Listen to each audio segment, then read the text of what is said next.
Сәлем достар, бүгін сіздерге ұма ипотекасы жайлы айтқым келіп отыр. Ұма ипотекасы әйелдер ипотекасы болып есептелінеді, яғни отбасы банкінің бағдарламасы болып табылады.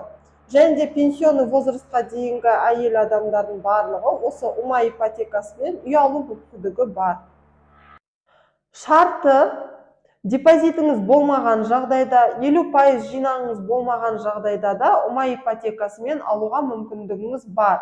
Яғни бастапқы жарнасы ұма ипотекасының 15%. Бұл бағдарламамен жұмыс істейтін әйел адамдар және де ИП-сы 1 жыл ашылған болса, осы ұма ипотекасымен алу мүмкіндігі бар.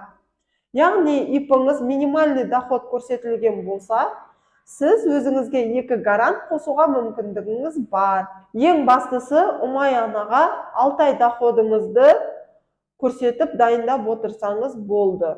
Және де ұмай ипотекасымен первично-вторичный үйлерді алуға мүмкіндігіңіз бар. Ұмай ипотекасы 1 жылда бір арнайы уақытта ғана ашылады. Сол уақытқа сіз үлгергеніңіз дұрыс болады.